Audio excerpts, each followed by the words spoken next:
또한 이 제사장은 무슨 일을 하는지 봅시다. 시편 68편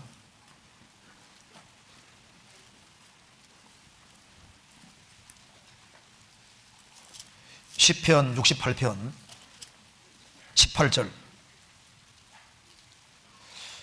주께서 높은 곳으로 오르시며 사로잡은 자를 끌고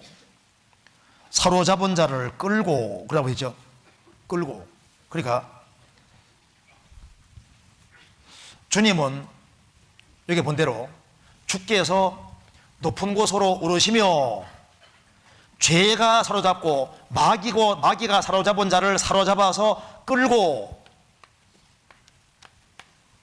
주님은 구원받은 사람을 강권해서 끌고 가시는데, 마귀는 우리를 어디로 끌고 갔습니까? 우리를 죄로 끌고 가고 사탄의 깊은 곳 쪽으로, 세상 쪽으로 끌고 갔습니다.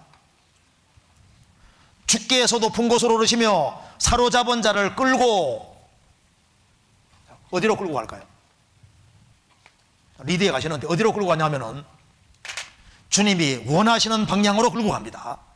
그래서 이제 우리의 제사장은 팔짱 끼고 계신 분이 아니고, 우리 연약함을 도우시고 우리의 짐을 지시고 우리를 다스려 가시면서 우리를 끌고 주님 편으로 끌고 가시는데, 우리가 신앙이 성장하는 방향으로 끌고 가시는데, 우리가 처음 시작은 양으로 시작하지만 우리를 훈련시켜서 어떻게 만들어 가십니까? 말처럼 용감한 사람이 되도록 끌고 가시는 거예요.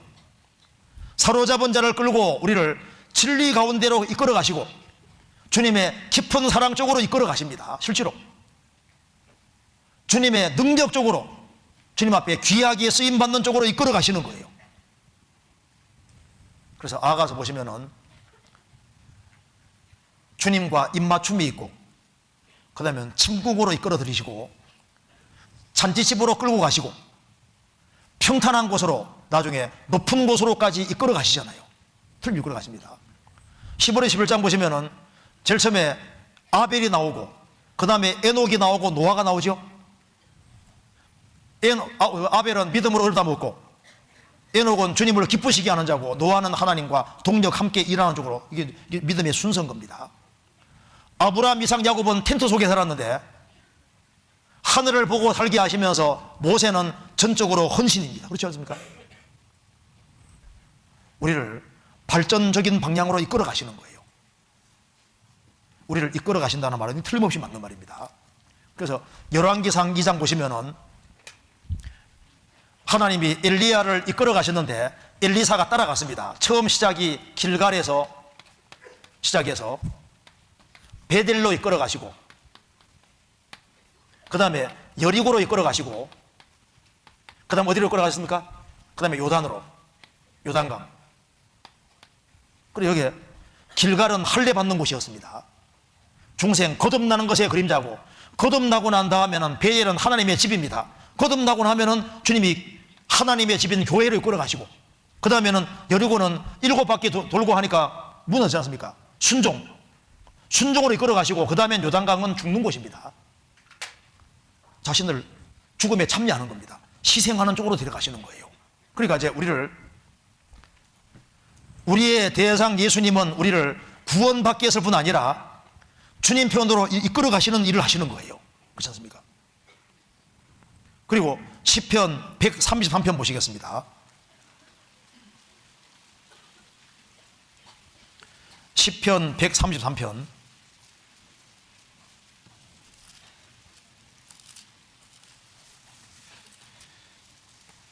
1절부터 3절까지 같이 읽어보겠습니다.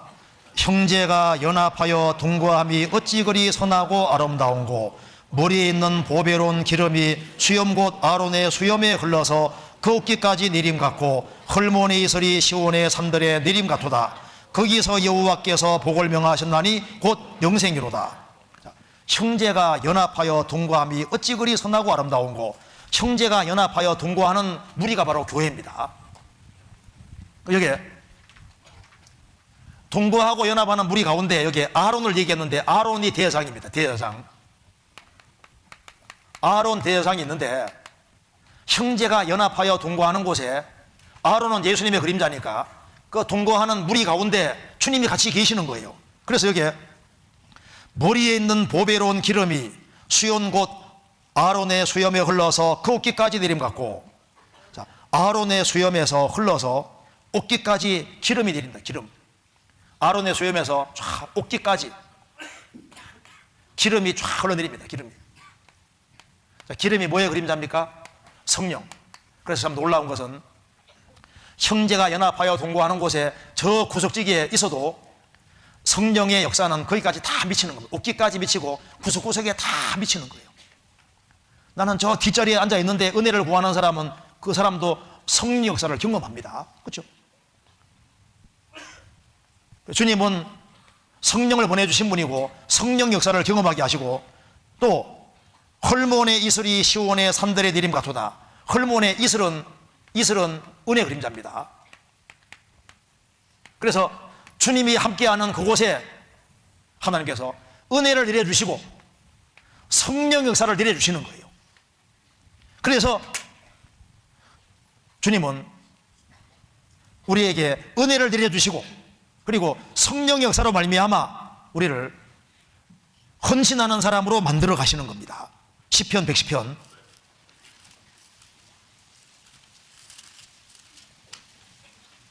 1절 110편입니다. 여호와께서 내 주에게 말씀하시기를 내가 내 원수로 내 발등상 되게 하기까지 너는 내 우편에 앉으라 하셨도다. 여호와께서 시온에서부터 권능의 호를 내어보내시리니 주는 원수 중에서 다스리소서. 주의 권능의 날에 주의 백성이 거룩한 옷을 입고 즐거이 헌신하니 새벽 이슬 같은 주의 청년들이 축제에 나오노도다. 여호와는 맹세하고 변치 아니하시리라. 이르시기를 너는 멜기스덱의 반차를 좇아 영원한 제사장이라 하시도다. 여기에 이제 예수님이 죽으시고 부활하셔서 원수로 발등상 되게 하기까지는 하나님의 우편에 앉아서라 제사장이다 그 말입니다. 대상이라 그 말입니다. 그리고 대상이고, 이제 4절에 말한 대로 예수님은 멜기스덱의 반차를 쫓는 영원한 대사장이신데 그분이 이제 다시 오시는 것이 재림입니다. 그런데 여기 보면은 3절에 주님이 이제 하나님 보좌 우편에 앉으셨고 이제 멜기스덱의 반차조차 대상으로 계시면서 무슨 일을 하시냐면은 3절에 주의 권능의 날에 주의 백성이 거룩한 옷을 입고 즐거이 헌신하니 새벽 이슬 같은 주의 청년들이 죽게 나오노도다. 주님이 승천하시고 재림하시기까지 대상일을 하시면서 하나님의 권능을 과거에도 나타내시고 지금도 나타내시는데, 주님의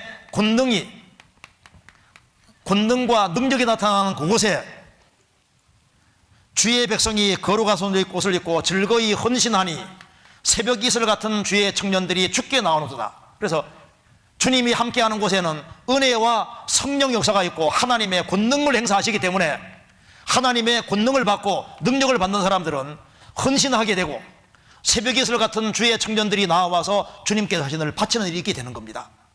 그렇잖아요.